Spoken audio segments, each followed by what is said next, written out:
हमें government job देते हैं, फिर हम इसको ख़त्म कर देते हैं। इनकम टैक्स हर चीज़ का, भत्ता टैक्स वो अलग है, भत्ता टैक्स अलग है। जिनकी बारातें वलीमे लोग रोड पे खड़े हैं, हम तो डायरेक्ट अफेक्टेड हुए।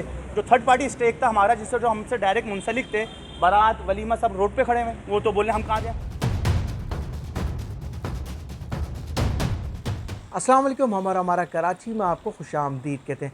शहर कराची में मेन गुलबर्ग वाटर पम्प चौरंगी से मुतसल शादी हॉल्स पर हैवी मशीनी ने धावा बोल दिया और तमाम शादी हॉल्स को डिमोलिश कर दिया गया है। सुप्रीम कोर्ट के अहकामात पर 6 माह कबल अक्टूबर के मंथ में अहकामात जारी किए गए थे, मगर क्या शादी हॉल्स के अगेंस्ट फैसला आया या फिर स्टे लिया गया? यहाँ आपने कुछ मनाज़िर शादी हॉल के अंदर डिमोलिश होने से पहले के देखे। चलिए अब शादी हॉल मालकान से बात करते हैं और उनसे जानते हैं।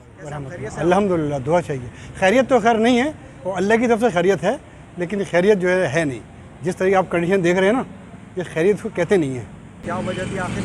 ये मामला अक्टूबर में उठे थे if I am not wrong, और अचानक से एसपीसीए ने आपके सारे हॉल डिमोलिश किए गए इस पट्टी पे वाटर पंप। अक्टूबर की बात करते हो ना, अक्टूबर में जवाब दे दिया था, सब कुछ क्लियर था। अभी इन्होंने अचानक ये आके ये किया है, और सबसे पहले इन्होंने ये कहा है कि मतलब ये है कि ट्रैफिक का मसला है। देखो भाई, हमारी शादियां जो है ना 10 के बाद शुरू होती हैं, ना स्कूल है ना कोई ऑफिस है, कुछ नहीं होता सिवाय शादियों में जो औरतें और जेंट्स आते हैं, बस वही आते हैं और कुछ नहीं है। अब रही बात गुलबर्ग की बात करो तो यहाँ पर कोचिंग सेंटर भी है और स्कूल भी हैं, तो फिर ये दिन में जो है क्या नाम है, दिन में जो जितना ट्रैफिक जाम होता है, ठीक है चलो इसको भी छोड़ दो। शराय फैसल 5 के बाद बिल्कुल जाम होता है 2-2 घंटे के लिए, उसको भी गिरा दो फिर आप। अरे ये जो रोड पे तरबूज वाला बैठा हुआ है, तरबूज वाला बैठा, बहुत सारे हैं, मतलब बैठे बहुत, मतलब कोचिंग सेंटर हैं, स्कूल हैं, सीएनजी पंप हैं, स्कूल को गिरा दो आप। तो नहीं, वजह क्या बताई गई? ये traffic hurdle, obstruction in traffic.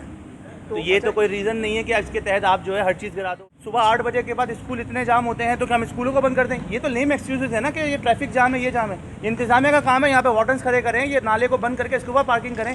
खाली ये कह देना कि ये ट्रैफिक हर्डल्स की वजह से हमारे पास जेड फॉर्म जमा है, हमारे पास कोर्ट का स्टे मौजूद है, हमारी कमर्शलाइजेशन की फ़ीस की स्क्रूटनी फ़ीस जमा है, तो इसका मतलब तो ये है कि किसी चीज़ का आंसर सिर्फ ट्रैफिक, ये ट्रैफिक नहीं है भाई। एक बात बताइए, यहाँ पर जब ये हॉल बने थे, यकीनन किसी की परमिशन के थ्रू, कोई प्रोसीजर के थ्रू बने होंगे? सर यहाँ पर हॉल 35 साल से बना हुए हैं, 35 साल, 35 ईयर्स, मोर देन इनफ।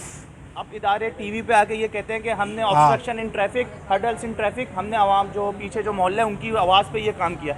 तो भाई आए चुंदीगढ़ से शारे फैसल को भी ख़त्म कर दो ना। 5 बजे के बाद जो आपको कमा के देता है, जहाँ पे आप चल नहीं सकते, तो उनकी बिल्डिंगों को भी गिरा दो।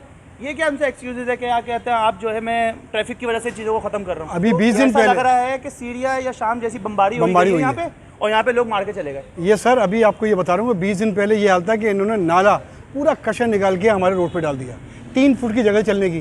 क्या ट्रैफिक जाम नहीं होगा? उस टाइम ट्रैफिक नहीं उठाया है ये इन्होंने, वरना ये पूरा जाम था। ये किसकी वजह जाम हो रहा है? ये आप लोगों की वजह से। आप ये देखें, हर हॉल में 20 बंदों की डायरेक्ट लेवल है।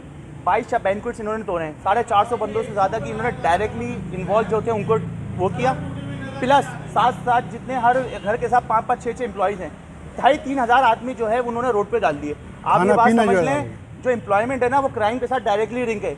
जब एम्प्लॉयमेंट होगी तो क्राइम कम होगा, एम्प्लॉयमेंट नहीं होगी तो क्राइम बढ़ेगा। तो लॉ एंड ऑर्डर ही खराब है और कुछ भी नहीं है इसका। एक बात बताइए, पीपल्स चौरंगी से लेके ये वाटर पंप तक पूरा का पूरा रोड खुदा पड़ा है, बदतरीन सूरत हाल है, गटर का पानी हर वक्त बहता रहता है, जिसकी वजह से ट्रैफिक तो उसकी वजह से भी जाम हो जाता है। हाँ, तो बस ये traffic hurdles, obstruction in traffic, ये बातें बेकार है, लेम एक्सक्यूजेज हैं, इसका कोई हल नहीं है। बहरहाल अगर ट्रैफिक की बात है तो स्कूल सबसे पहले जाएगा, उसके बाद जो है ना ऑफिस वालों को भी कर देंगे आप, तो सब कुछ ठीक हो जाएगा। हॉल के हवाले से डॉक्यूमेंटेशन वगैरह सारी कंप्लीट है आपके लोगों के पास? जी, हमारे पास कमर्शलाइजेशन का जेड फॉर्म सबमिटेड है, हमारी जो है स्कूटी फीस जमा है, हमारे जो है इवन आप सबको छोड़ें, जो कोर्ट का जो स्टे है वो तक मौजूद है, हाई कोर्ट का। जब एक जगह पे लिटिगेशन का केस आ गया, कोर्ट इन्वॉल्व हो गया, फिर तो बात ही खत्म हो गई ना। तो ये एसपीसीए फिर कैसे तोड़ सकता है? तो बस ये तो बात है, ये तो हमें आपसे पूछना है ना, ये कैसे तोड़ सकता है?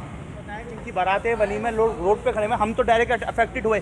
जो थर्ड पार्टी स्टेक था हमारा, जिससे जो हमसे डायरेक्ट मुंसलिक थे, बारात वलीमा सब रोड पे खड़े हैं, वो तो बोले हम कहाँ जाएं। तो इसका मतलब आपने पब्लिक को भी तो डिस्टर्ब किया ना, आपने सबको हिला दिया।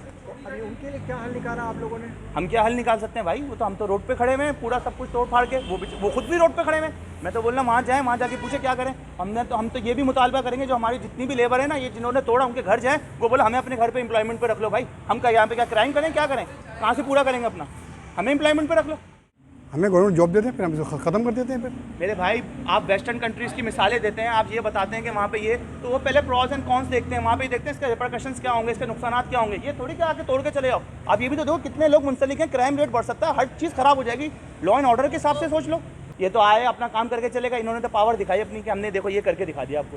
के electric commercial, water board commercial, gas commercial, जब सब कमर्शियल है तो फिर क्या है? ट्रेड लाइसेंस आपका ट्रेड टैक्स भी दे रहे होंगे आप। टैक्स हर चीज़, है, प्रोफेशनल टैक्स, इनकम टैक्स, हर चीज़ भत्ता का। भत्ता टैक्स वो अलग है, भत्ता टैक्स अलग है वो। यहाँ शादी हॉल मालकान का मौक़िफ़ भी अपनी जगह दुरुस्त है कि अगर कोर्ट ही ने स्टे ऑर्डर दिया है तो फिर कैसे डिमोलिश किया जा सकता है शादी हॉल को। जिस तरह के मुल्क की माशी सूरत हाल है, महंगाई उरूज पर है और अचानक से एक ही साथ कितने ही ख़ानदान के रिस्क का ज़रिए ख़त्म हो जाता है। क्या ये फ़ैसला दुरुस्त है? अपनी कीमती राय से आगाह कीजिए। मिलते हैं अगली वीडियो में। चैनल पर हैं तो सब्सक्राइब करना नहीं भूलिएगा और फॉलो करें हमारे फेसबुक पेज हम और हमारा कराची को। अस्सलाम वालेकुम।